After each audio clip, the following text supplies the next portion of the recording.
Hola y bienvenidos al programa número 12 de Aprender Fotografía. Hola, soy Fran Valverde de Estudio Lightroom. Como sabéis, Estudio Lightroom es un espacio dedicado al alquiler de cámaras, objetivos y a todo lo que tenga que ver con servicios para el fotógrafo. Alquilamos también el espacio y podéis ver todos nuestros servicios pues en nuestra página web. Os dejo todos los datos en las notas del programa. Como siempre me acompaña Pere la Regular. Hola, ¿qué tal? Hola, Pere, fotógrafo. Pere es fotógrafo de moda y publicidad y formador, con más de 120 talleres a sus espaldas y más de 1.500 alumnos. También os dejo todos los métodos de contacto en las notas del programa. Entonces os recuerdo que seguís teniendo el cupón podcast para que lo uséis en cualquiera de nuestros cursos y talleres de fotografía. Como os decía el miércoles, pues tenemos un meetup. Si os engancháis ahora mismo al podcast y no sabéis lo que es la plataforma Meetup, pues es una plataforma, es una red social, digamos que como Facebook, Twitter y otras que podéis conocer, Google Plus y demás, pero está enfocada a que la gente se junte con intereses afines, ¿no? Pues hay gente que le gustan las bicicletas, hay gente que les gusta la pintura, en el caso nuestro es el de la fotografía. Ya tenemos más de 500 miembros y cada 15 días, 3 semanas, pues hacemos unas charlas también de fotografía que son parecidas a este podcast, pero en persona. Las hacemos aquí en Estudio Lightroom y el día 8 de julio tenemos una charla, tenemos un meetup a las 7 de la tarde, de 7 a 8 y media, en el cual hablaremos del trato con la modelo o la sesión con modelo. Y luego el 16 de julio también os anunciamos que tenemos el taller de Adobe Lightroom que impartirá también Pere la Regula. En este caso es del día entero, entonces podéis usar el cupón podcast para este taller de Lightroom y para cualquiera de las clases que hacemos, pues poniendo la palabra podcast y tendréis un 20% de descuento en cualquiera de nuestros talleres. Y nada, dejando aquí pues nuestra publicidad, ¿no? Vamos por faena y nos metemos como siempre en vuestras preguntas. ¿Vale? Tenemos la pregunta de Patricia. Estas preguntas no son muy antiguas, pero tendrán ya un par de semanas, una cosa así, por lo menos que sepáis en qué momento nos encontramos. Estamos grabando la misma semana que se emiten los podcasts, ¿vale? Pero tenemos preguntas atrasadas de 1 a 2 semanas máximo.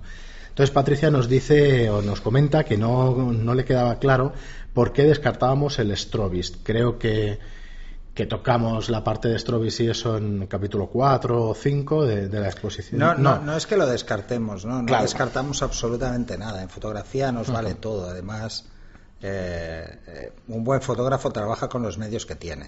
Ajá. Entonces, Sí, hay veces que tienes un equipo fantástico y hay veces que no, y tienes que hacer el trabajo exactamente igual. No lo descartamos. Lo que pasa es que hay una serie de fotografías que es muy difícil hacer en Strobist, precisamente por temas de potencia. Sí, siendo políticamente correctos es esto, es que está, y yo seré políticamente incorrecto y diré que es que para según qué foto es insuficiente. Lo puedes hacer. Bueno, y luego está el tema de modificadores. Un Claro. flash de zapata no puede llenarme una ventana Octa 5 que es de 1,50 m ni de casualidad, y eso lo necesito. Además, cuando hablamos de flashes de estudio, estamos hablando de flashes de estudio en estudio, pero también estamos hablando de flashes de estudio en exteriores. Y no tiene nada que ver. Y luego está la velocidad del reciclado. Un flash de zapata a máxima potencia tiene una velocidad de reciclado muy lenta, que puede llegar incluso a segundos. Sí, a 1 segundo, 2 segundos. No, mucho más. O sea, y además luego está que por mucho que le pongas una batería externa, lo vais se va a agotando notar. la batería enseguida y tiene Entonces, claro, está diseñado para disparar sobre todo encima de la cámara. ¿Y por qué se ha popularizado tanto el Strobist? Por coste, pero no del todo, porque realmente un buen flash, ¿cuánto está? ¿En 500, 600 euros? Un buen flash, el flash tipo de Canon y el flash tipo de Nikon. Sí, un buen flash alto. Está entre 300 y 500 euros. O sea, eso ya es un flash con el que podemos hacer muchas cosas. Pero pensar precisamente lo que comentábamos antes, el número guía. El número guía, no os engañéis, o sea, no es lo mismo un número guía de un flash de estudio que un número guía de un flash de zapata. En teoría miden lo mismo, pero no miden lo mismo en el mismo ángulo de luz. Para un flash de zapata es en 105 milímetros, en algunos 135 milímetros, incluso hasta de 200 he visto. Ahí dan su máximo número guía, y un flash de estudio no. Lo da con ángulos muchísimo más abiertos, entonces no es la misma cantidad de luz. Y luego otro pequeño detalle, los flashes buenos de estudio, el número guía es a ISO 200. A esa ISO 100, igual que en los flashes de Zapata, pero en vez de medirse a 1 metro se mide a 2. Claro, es el doble de potencia. Y si es la ley inversa, pues sabéis que son no el doble, 4 veces más. Cierto. Entonces, ojo con eso, pensar en ese pequeño detalle, porque al final os puede despistar mucho. Sí, pero no lo descartamos. Como resumen es eso, no se descarte. Yo he hecho sesiones porque no me ha quedado más remedio con flashes de Zapata, por espacio, por movilidad incluso, o porque es lo que tenía encima y me he encontrado una sesión y he tenido que cubrirla como fuera. Pero bueno, hay que marcar esas distancias. Añadiré que por precio, pues eso, lo que estábamos diciendo, de 300 a 500 euros, uno de los flashes con modificadores y 2 flashes, te puedes ir a 1.000 euros en un material de Strobis, digamos. Sí, porque además vas a tener que comprar un sistema de radio. Claro, entonces, por ese mismo precio, tenemos un set básico de Elinchron, que no es que lo recomendemos aquí enormemente, la verdad es que a mí no me desagrada, pero nosotros trabajamos con Profoto, pero yo preferiría un set básico de Elinchron a 1.000 euros que no un Strobis, pero bueno, no. Y luego pensar eso, o sea, pensar que luego hay que sumarle un buen sistema de radio que no os falle ni os dé delays. Si os vais a meter en unos Pocket Wizard, por ejemplo, es que son carísimos. Son caros, sí, son caros. Y la mayoría de sistemas de flash de estudio ya incorporan la radio. Lo que sí os puedo decir, si no tenéis ayudante y tenéis problemas de espalda, pues puede ser una razón también la del Strobis, ¿eh? Y ahora no es coña ni es... Bueno, no, es porque por peso realmente porque también hay flashes de estudio portátiles muy buenos hoy en día. En Profoto, sin ir más lejos, es por buscarle una ventaja. Realmente la portabilidad quizá fuera una ventaja, pero vamos, más allá de eso no le vemos muchas más ventajas y sí inconvenientes, digamos, o dificultades a la hora de hacer según qué trabajos. Pues nada, de todas formas, muchísimas gracias, Patricia, y así es como nos enriquece un poquito el programa, ¿no? Pues con estas preguntas que nos dejan aclarar un poquito más. Pero los conceptos. Patricia, que quede claro que no descartamos nada, ¿eh? Muy bien, y bueno, Juan Manuel nos dice que se ha hecho con un par de flashes de la marca Neewer. A mí me suena la marca Neewer, pero no hemos utilizado, yo por lo menos a mí no los conozco. Yo sí, no sé si es una marca es que hay muchas china marcas. O de no lo sé, pero nos dice que no los ha examinado en profundidad, pero que no parecen malos del todo. No tienen por qué serlos. Lo único que comentamos en su día es que cuidado con el flash y eso, bueno, sí, si al final, mira, los principales problemas que os vais a encontrar con flashes que no son de principales marcas es lo que pasaría con cualquier otro electrodoméstico o cualquier otra cosa. Es que técnico. Todo va muy bien hasta que tiene un fallo. Claro. O sea, la que tiene un fallo luego os podéis encontrar en que no encontráis antorchas, en que no encontráis cosas, o que si el generador se rompe no hay recambio y cosas de estas. O sea, lo importante es que os sentéis cómodos con el equipo. O sea, aquí lo que no vamos a hacer es deciros, no, compraros esto, porque sería un poco absurdo. Pensar eso solo. Y luego, claro, no es lo mismo el uso profesional que el uso para un aficionado. Un aficionado va a hacer sesiones cortas, con un número de destellos medio, incluso tirando alto, pero bueno. Pero donde va a notar poco las diferencias que hay entre destellos, o sea, entre potencia y temperatura de luz, porque al final va a editar 4 fotos, que son las que más le gustan, y disfruta igual de la edición que de hacer la foto. O sea, que al final... pues bueno, no pasa nada, ¿no? Para un profesional eso sí que es crítico, porque todas las fotos deberían quedar con la misma luz, la misma temperatura, porque al final la selección la haces prácticamente online con el cliente, lo tienes ahí delante, en una sesión de publicidad lo tienes encima todo el rato y tienes que salir de esa sesión ya con las fotos que vas a editar. O sea, es diferente visión. Ahora, si te va bien, fantástico. Sí, pero donde podéis encontrar algún detalle también es en la sincronización cuando hay más de un flash. Y es que no salten exactamente en la misma décima de segundo y os generen dobles perfiles. Es recomendable que sea por lo menos la misma marca, sí. Sí, o sea, si vais a usar varios flashes, que todos sean de la misma marca. Eso sí que os lo recomiendo. Y evitar la fotocélula en la medida de lo posible, porque pensar que salta el flash cuando ya ha saltado el otro flash. O sea, un flash manda sobre otro. Entonces hay un cierto delay entre un flash y otro, y si por ejemplo hacéis fotos con movimiento y cosas así, veréis dobles perfiles y cosas muy feas que quedan francamente mal. O sea, iros a radio en vez de infrarrojos, que es con fotocélula, y por lo demás adelante. Muy bien, y el último comentario de hoy pues viene directamente de nuestro mail, que os recuerdo que es podcastaprenderfotografía@gmail.com. Y nos dice, bueno, nos felicita en primer lugar por los podcasts, pues muchísimas gracias, dice que los acaba de descubrir y que se ha enganchado, y nos hace una consulta sobre el podcast 2, que es Iván. Iván. Acerca de, bueno, sobre el podcast 2, que es acerca de cámaras y sensores. Porque nos comenta que encuentra muchísimas opiniones distintas en Internet, pues como siempre. Y esto no... Bueno, yo no sé de dónde salió esa frase, pero a mí me encanta. Opiniones hay como culos, cada uno tiene el suyo. Sí, hay montones. Entonces, nos pregunta sobre la calidad o sobre un sensor por encima de otro. Nos pregunta, ¿es mejor a nivel de sensor siendo de 24 megapíxeles que de 36? Por un lado, leo que es mejor que tenga menos megapíxeles porque los diodos que recoge la luz son de mayor tamaño. Pero por otro lado, veo que la tecnología avanza y los sensores se mejoran. ¿Se podría decir que la Nikon D800 tiene peor sensor que, por ejemplo, la D750? ¿Exigen mejores objetivos las cámaras de 36 megapíxeles que la de 24? Pues a ver, vamos por partes. Vamos por partes, como decía Jack el Destripador.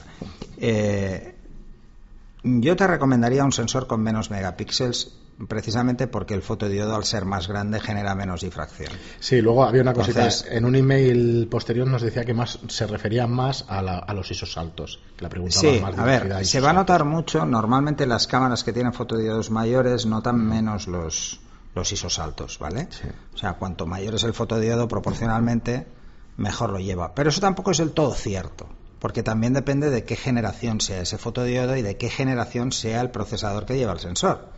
O sea, eso cambia. Y hay algunos que lo falsean un poco, porque tienen correcciones de ruido por software que se hacen en el momento del proceso. Unas se pueden activar y otras no se pueden desactivar.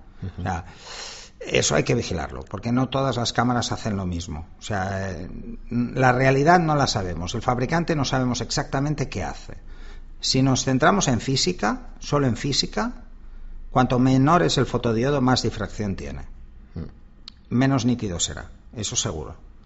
A partir de ahí, evidentemente que evoluciona, pero hasta hace 4 días hablamos de que 18 megapíxeles era el equivalente a un negativo de 35 milímetros de toda la vida. Entonces, yo lo he podido constatar con cámaras de idéntica generación, de 16, o incluso cámaras más antiguas, de 16 megapíxeles y de 21, y resultar que la de 16, que es más antigua, tiene más nitidez que la de 21, que es mucho más moderna y que han pasado igual 4 años de un modelo a otro. Sí. Eso sigue pasando. Sigue pasando porque, por ejemplo, os pondré un ejemplo que en Canon, yo creo que todos los que tengan Canon desde hace muchos años lo habrán vivido. La 5D clásica, la 5D clásica tiene una nitidez impecable. Sí. La 1DS... ¿Eran 12 megapíxeles? Eran 11,7 creo. Es que eran eso. Era esto. Entonces, es de los mejores sensores. Fantástico. Cámaras. Yo la sigo conservando porque me encanta cómo hace fotos esa cámara. La 1DS Mark II era de 16 megapíxeles, formato completo, y la DS Mark III, yo he tenido las dos, pues tiene menos nitidez y han pasado 3 años de una cámara a otra.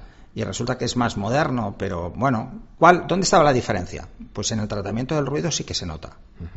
La 1DS Mark II tiene más nivel de ruido que la 1DS Mark III. Pero en cuanto a nitidez, no. Luego está el tema de los filtros. Ahora muchos están poniendo más megapíxeles, pero están reduciendo los filtros de paso bajo. Quiere decir, para que no pierdan esa nitidez que perdían a través de esos filtros.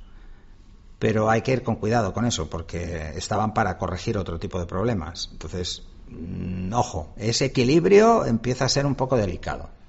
Sí, luego lo que comenta de si exigen mejores objetivos, sí. A ver, cuanto mayor es el fotodiodo, menos le afecta a la difracción que genera el mismo. La que genera el objetivo le va a afectar exactamente igual, porque va a depender de la apertura que utilicemos. No va a ser lo mismo disparar a 2.8, que tendremos muchas aberraciones, que disparar a f11, que empezaremos a tener difracción porque el paso de luz es muy estrecho.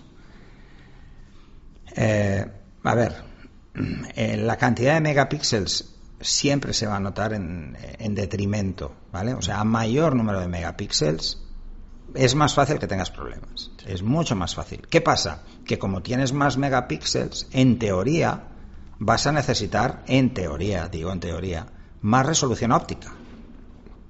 Pero eso es como un engaño, ¿vale? Porque no es del todo cierto. O sea, una óptica es muy sencillo.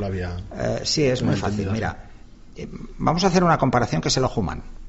El ojo humano ve 5 pares de líneas a 25 centímetros. A eso se le llama círculo de confusión, que se utiliza luego para el cálculo de hiperfocal, o sea, es una estimación de la hiperfocal, para el cálculo de la profundidad de campo.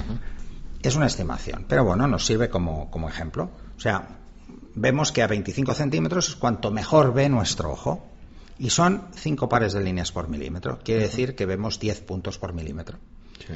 O sea, un punto de 0,2 milímetros lo vemos. Un punto más pequeño no. A 25 centímetros. A 25. Si lo atrasamos a 30 ya no vemos nada.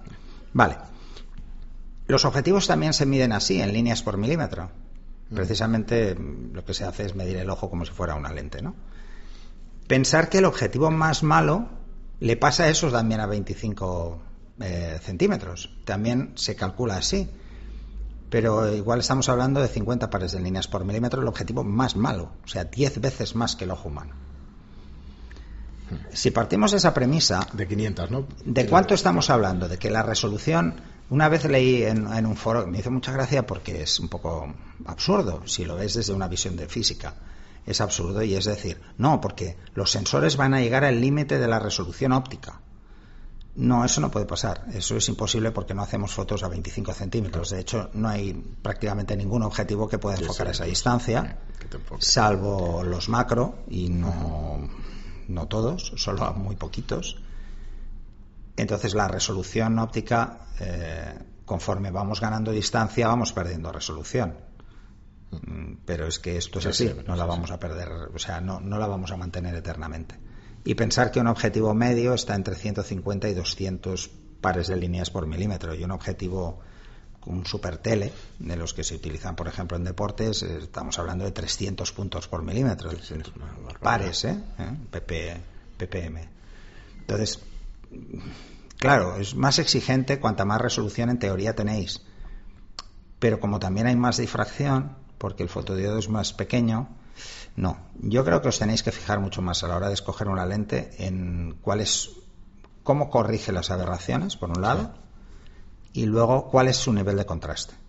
Si tiene una buena curva de contraste. Eso es mucho más importante que el resto de cosas. O sea, una foto con mucha resolución y un objetivo de contraste medio es una mala foto. Sí, te va a dar la impresión de poco foco, sí, de que no se ve bien. De que no se ve bien, sí. Una foto con muy poca resolución de sensor, pero con una lente con un contraste bueno, la foto es fantástica. Es muy buena esa foto. Pensar que la resolución en píxeles la extrapolamos con facilidad a la capacidad de ampliación. Sí, es que... Pero ¿cuánto queréis ampliar? Y luego ese es el problema. Es que he visto fotos hechas en estudio con una 50D y con una 5D, pero además las fotos... no le ves tanta diferencia, porque al final la calidad, con el mismo objetivo, cuidado, sí. El mismo objetivo. Si la calidad de la luz es buena y tienes el mismo objetivo, el sensor vas a notar diferencia, pero... Si quieres hacer ampliaciones muy grandes, mínima. Tienes que irte a sensores mayores. Sí. Cuanto mayor sea el sensor, más podrás ampliar. Déjate de historias. Es así, porque además le afectará menos la difracción y será mucho más nítida la foto. Bueno, y ya por acabar, en lo que sí se nota, que era lo que preguntabas o que te referías en otros... En sucesivos mails, era el nivel de ISO. Pues sí, claro, ahí sí que se nota bastante. Sí, yo supongo que ahora la temperatura, ¿no? Preocupa más muchísimo. Cuanto más pequeño es el fotodiodo, también se calienta más el sensor. Más artefacto, más ruido, pero... Sí, suele haber más artefactos, eso es así. Entonces, yo lo que yo creo que se le da muchísima importancia al tema de los ISOs altos, pero yo supongo que porque vengo del químico y antes el ISO no teníamos un límite mucho más cercano del que hay ahora con los ISOs. Yo creo que muchas veces exageramos el trabajo en un ISO muy alto porque nos da miedo coger el flash. Porque es que el flash se ve si lo usas mal. Si lo usas bien no se ve, pero te ayuda muchísimo, ¿no? Entonces, si la imagen tiene luz y recibe luz, no vais a ver el ruido, no lo vais a ver. Lo vais a ver cuando os quedáis cortos. Sí. Entonces, os quedéis cortos de luz o os quedéis cortos al exponer y tengáis que subir luego, pero eso es otro tema. Muy bien, pues bueno, Iván, espero que te hayamos solventado alguna de las dudas. Pero bueno, oye, si te queda alguna, sí, vuelves a escribir. La vuelves a lanzar, Bueno, y nos hemos alargado pues como 20 minutos con las preguntas. Con las preguntitas. Disculpadnos, pero bueno, de todas formas, pues iremos a por el tema central del podcast, que es tocar la iluminación en retrato clásico en estudio. Bueno, entonces, ahí simplemente os diría que podéis utilizar iluminaciones muy clásicas, que podréis encontrar mucha información en internet sobre ellas. Las más utilizadas en general cuando trabajéis en estudio, que es las mismas que os vais a encontrar luego en la calle, es por ejemplo una luz lateral a 3/4, que es simplemente, ¿por qué se le llama 3/4? Porque está a 45 grados del motivo con respecto a donde está el fotógrafo, ilumina 3/4 partes del motivo. Eso quiere decir que la mayor parte de la cara la vamos a ver iluminada y solo vamos a ver un costado que no tiene luz. Esta es muy utilizada, pero bueno, porque nos texturiza mucho la cara, nos da más esa sensación de carácter. ¿A qué altura lo tenemos de la cara? ¿Está más tipo sol o tipo...? Lo ideal cuando iluminemos un retrato es que siempre la luz esté más alta. Esté más alta de los ojos. O sea, es la luz siempre ponerla ligeramente picada, porque las sombras nos interesa que vayan un poco hacia abajo, no hacia arriba o hacia porque estamos acostumbrados a ver por el sol, la luz del sol. Porque el sol vemos sombras más nunca naturales. Lo vemos recto del todo, ¿sabes? Siempre lo vemos arriba, un poco más alto. Entonces, yo os diría que ahí podéis jugar mucho, desde una inclinación de 45 grados, que sería un picado considerable, a lo que sería un plano más recto. Pues no, quedaros siempre por encima, o sea, siempre ligeramente picada la luz, para que las sombras vayan un poquito abajo, que eso siempre va bien. ¿Es la luz que se conoce también como Rembrandt? No, la Rembrandt es 45 muy picada. Vale. Está muy picada y entonces lo que hace es la zona que hay entre la frente y la nariz, pasa la luz de lado y ilumina. Lo que hace es dibujar un triángulo en la mejilla. Triángulo de la mejilla. ¿Eso por qué es? ¿Por qué se le llama Rembrandt? Porque Rembrandt, en su famoso autorretrato, tiene esa luz, y es porque en su estudio había una claraboya en el techo. Entonces, la luz cae desde arriba. Pensar, si la claraboya estaba en el techo, la luz cae muy alta, muy desde arriba. Es una iluminación muy fácil de hacer, efectiva. Bueno, le da una imagen muy pictórica, ya es lo que, por eso el nombre se conserva y parece mucho más de cuadro. Entonces jugar con esa luz para fondos oscuros queda muy bien, pero bueno, no deja de ser una de práctica más que otra cosa. Bueno, en realidad es que es eso, la intención, tocar las clásicas, ¿no? de retrato y eso. Pues hemos tocado 3/4, la Rembrandt, luz lateral, pues mucho más. Sí, o sea, poner una no luz muy lateral, sino mucho más lateral. Mucho más marcar, lateral. ¿no? Sí, para, por ejemplo, dividir en dos el rostro, dejar una zona negra y una zona clara. Bueno, podéis jugar mucho. De hecho, yo no os diría que os quedaseis siempre con esos patrones tan clásicos y tan anclados, sino que juguéis un poco más con el ángulo, porque cada persona necesita un ángulo diferente. Pensar que donde pega la luz ensancha la zona. O sea, si la persona tiene una cara muy redonda, cuanto más frontal la pongamos, peor la luz. Es mejor ponerla más lateral. Más lateral, pero uno de los lados se verá más ancho que el otro. No, porque yo estoy en línea recta. Yo solo, la luz da más en un lado, pero yo no veré. Y además es un ejercicio que os recomiendo que hagáis. Ver cómo cambia el ancho teórico, porque sigue siendo igual de ancho, la cara no cambia, pero va cambiando cómo percibimos esa cara, si la vemos más ancha o menos ancha en función de la luz. Y eso está muy bien. Bueno, eso se le llama el lado abierto o el lado cerrado. Es donde pega la luz. Y nosotros cogemos la cámara, es el lado abierto, y si cogemos la cámara en el lado contrario, estamos haciendo la foto sobre el lado cerrado. Y veréis que la misma foto, si la hacemos por el lado abierto, que es donde pega la luz, veremos todo muy ancho, pero si la hacemos por el lado de sombra, veréis que queda muy estrecho. Vale, y eso es a lo que te refieres para que sea más favorecedora en caras mucho más anchas. Pensar que cada retrato tiene una luz diferente. No podéis hacer siempre la misma luz, porque notaréis que cambia mucho una cara con la misma luz. Muy bien, pues también tenemos la luz frontal, Paramount, mariposa. Yo tengo todos estos palabras escritos. Sí, a ver, Paramount y mariposa es lo mismo. Sí. Es una luz a 45 picada, pero frontal. Pero frontalmente. Y se le llama mariposa, se le llama Paramount porque se utilizaba en los estudios para hacer las fotos de los retratos de los actores cuando promocionaban una película, ¿no? Es una luz muy dura, se hacía con luz dura, Es una luz muy intensa y lo que pretende hacer es marcar unas sombras muy, muy concretas. Y en este caso también se le llama mariposa, porque al estar picada lo que hace es dibujar como una mariposa justo debajo de la nariz, y es simplemente proyectar la sombra de la nariz sobre el labio superior, bueno, entre el labio y la nariz, que no sé cómo se llama esta zona. Sí, esto un poco, ¿vale? Entonces dibuja la forma de la nariz, por eso se le llama mariposa. Vale, recordar que la luz frontal lo que hace es subir el tono. Sí, la luz frontal lo que hace es sube el tono y baja la textura, por eso decimos que aplana. Y la luz lateral lo que hace es subir la textura y bajar el tono. Subir el tono quiere decir que vemos más el color, porque la luz pega en el motivo y el color vuelve directamente a la cámara. O sea, se carga como si fuera una dominante la luz, ¿vale? Porque iluminamos directamente. Igual esta pregunta la veríamos gráficamente, bueno, todos estos temas gráficamente serían mucho mejor, sí. Mejor no, sino más fáciles. Bueno, porque es poner un ejemplo delante, entonces todo el mundo se da cuenta. Pero si hacemos una foto frontal que nos sube los colores y le meto también una luz lateral... Bueno, ahí tú cosas. Mantienes el equilibrio. Cuando hablamos de iluminación en estudio siempre hablamos de una fuente de luz principal, que es la que manda. El resto son rellenos. Para subir el color necesito poner la luz principal frontal, pero luego rellenar lateralmente. Al resto se le llaman rellenos o secundarias, ¿vale? Entonces, tiene que haber una luz frontal porque además tenemos que tener en cuenta el tema de la suma de luces cada vez que hagamos algo así, ¿no? Entonces, si ponemos una luz frontal y la ponemos, por ejemplo, una luz lateral a un paso o 2 pasos por debajo, esos son los ratios, la distancia en pasos. Cuando veáis un esquema que dice ratio 1-2, pues quiere decir que hay un paso de diferencia. O sea, la segunda fuente de luz tiene la mitad. Lo que vamos a tener es más tono que textura. Si invertimos los ratios, pues vamos a tener más textura que tono. Esos juegos son interesantes para darle más visión. Pero bueno, la mayoría de esquemas que vais a encontrar y que vais a poder practicar suelen ser con una luz cambiando la posición. ¿En todos estos esquemas se suele poner la luz de contra? No. La luz de contra a veces se exagera usándola. Se usa demasiado, que es poner una luz detrás que le pegue en el cogote para separar el fondo.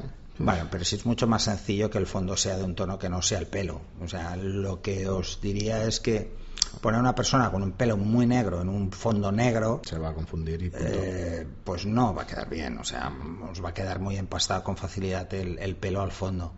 Ahí se suele utilizar una luz de contra, que es simplemente darle un cierto brillo. Pero ojo con las luces de contra, porque las luces de contra se van a sumar a la luz frontal. Sí, entonces luz parásita, digamos, dentro puede del quedar objetivo bueno, si te entra en el objetivo podrías tener luz parásita. De hecho tendrías un flare del copón, que son halos. Sí, se nota muchísimo. Pero ahí, ¿no? y además perdéis contraste con mucha facilidad. Pero lo más delicado es la suma de luces. Piensa que la luz que incide directamente en el rostro y la que viene de contra, que le da por detrás, se suman en el pelo. Claro. Es muy fácil quemar las puntas del pelo. O sea, hay que vigilar mucho el ratio de iluminación del contra. Bueno, y ya por Porque último... si no, al final tienen como un halo, parecen un santo. Sí, es que cosa. No. A ver, una cosa es marcarlo un poquito, como tú dices, en ese ejemplo concreto de pelo negro contra fondo negro. Pues sí, quizás. Bueno, sí. lo que se suele hacer en estos casos es jugar con una luz de contra un poco lateral y poner un reflector al otro lado. Entonces, el fondo sigue siendo negro, pero le estamos dando un poco de luz a los lados. A los lados. Sí, pero ya no es luz de contra, es de relleno lateralmente. Bueno, sí, es que ahí ya vamos a muchos matices. Sí, vale, y luego la última, diría yo, de las clásicas, la luz partida de doble borde, había leído, pero al final es colocar dos a 90 grados. Sí, yo lo llamo... bueno, cada uno lo llama de una forma diferente y además es que depende de qué libros cojáis, veréis que les ponen nombres diferentes. A mí me gusta llamarlo luces enfrentadas. Quiere decir que ponemos el motivo justo en medio de dos luces. Entonces tenemos dos lados muy marcados, con la misma intensidad de luz, y una línea central de sombra en el centro de la cara, ¿no? Queda muy bien, por ejemplo, en danza, en movimientos laterales, queda muy bien, o incluso en desnudo artístico. Queda muy bien porque tenemos una línea para marcar una zona o oscurecer una zona específica. Y queda francamente bien. En retrato hay que ir con cuidado, porque si tenemos esa línea justo en la nariz, queda muy raro. Simplemente parece que tenga unos ojos enormes porque reciben luz y una nariz que desaparece en sombras. Es un poco raro. Pues nada, no sé si tienes algo más, pero hasta aquí el repaso, ¿no? No, pensar a las luces clásicas. Pensar que estos tipos de iluminación, y además es que es muy fácil encontrar ejemplos, son básicamente para que entendamos cómo jugar con la luz y ver cuál es su efecto, ¿no? O sea, cada vez que jugamos con uno de estos, lo que nos damos cuenta es cómo está afectando la luz. Y eso es importante porque eso nos permite descubrir luego más, cómo darle más partido a la luz, cómo jugar más con ella. Yo os recomendaría que los hagáis como ejercicio, sí, pero que luego no os quedéis con ellos, porque, por ejemplo, una iluminación Rembrandt, ostras, pues solo le queda bien a un porcentaje de personas muy concreto. O sea, si coges una persona con una cara muy dura, muy expresiva, pues seguramente le quedará muy bien. Si coges una persona y además que tenga pelo en la cara, por ejemplo, barba, bigote y tal, puede quedar muy bien porque le va a dar un tono como muy, incluso siniestro, ¿no? Porque, hostia, Rembrandt en ese cuadro está un poco raro, en el autorretrato. Pero, por ejemplo, si usáis lo mismo, el mismo rostro y le ponéis una Paramount, pues va a quedar fatal, porque el bigote no va a dejar ver la mariposa, entonces se va a ver raro, se va a ver los ojos con menos luz y tal. Hay que ir con cuidado. Pero bueno, es muy bueno practicarlo. Sí, nuestra intención es ir tocando las bases para luego, además, digo, pues mira, esta luz lateral la haremos con este tipo de ventana o la haremos con la ventana. Bueno, luego está eso, claro. Pues todas estas iluminaciones llevan su van a tipo cambiar, de accesorio de luz. Claro, van a cambiar en función de cómo sea la fuente. O sea, si la fuente es luz dura o es luz suavizada, tamizada, difusa, llámale como quieras, ¿no? O suave. Lo iremos también tocando. Cambia porque... como decíamos antes, lo que cambia es la intensidad de la sombra. Sí, el paso del blanco al negro. Al negro. Muy bien, Pera, pues nada, lo dejaremos aquí Perfecto. Y bueno, como en cada programa, espero que no se os pase, pues tenemos una una recomendación. Sí, bueno, aunque nos enrollemos luego y parezca que nos queda menos, pero no. es muy interesante que hagáis comentarios. Sí, entonces bueno, llega el momento de nuestra recomendación, que yo en este caso, si quieres, comienzo. Y quería recomendar una serie que se llama Utopía. Es una serie británica que no tendrá muchos años, pero que os recomiendo 100%. Igual que recomendaba el Gran Hotel Budapest, pues esto es otro ejemplo de un uso de composición, colores y fotografía en la serie, que es una cosa espectacular, de lo mejor que he visto. La serie utiliza colores primarios, utiliza magentas, utiliza amarillos, utiliza azules, y luego tonalidades verdosas y cosas así. Las mezcla con una maestría que es increíble. Buscar imágenes y ya veréis que os va a encantar. También es una historia un poco de conspiraciones, que siempre está bien, ¿no? Pues es una historia de conspiraciones y de cómic y de cosas modernitas y tal, que yo creo que os gustará, pero sobre todo es un tema de fotografía, es brutal. Los colores y el uso de la composición en esa serie os van a encantar si os llama la atención la imagen directamente. Bueno, yo en mi caso, como viene al caso por el tema de la iluminación, yo os recomendé uno de Steve Babister, pues os recomendaría otro que se llama Retrato, técnicas de iluminación, también de Steve Babister y de Editorial Omega, que es todo con ejemplos y está muy bien, francamente. Muy bien, pues nada, hasta aquí nuestro programa y nada, que paséis un buen fin de semana y nos oímos la semana que viene. Hasta luego, Pera. Hasta luego, buen fin de semana.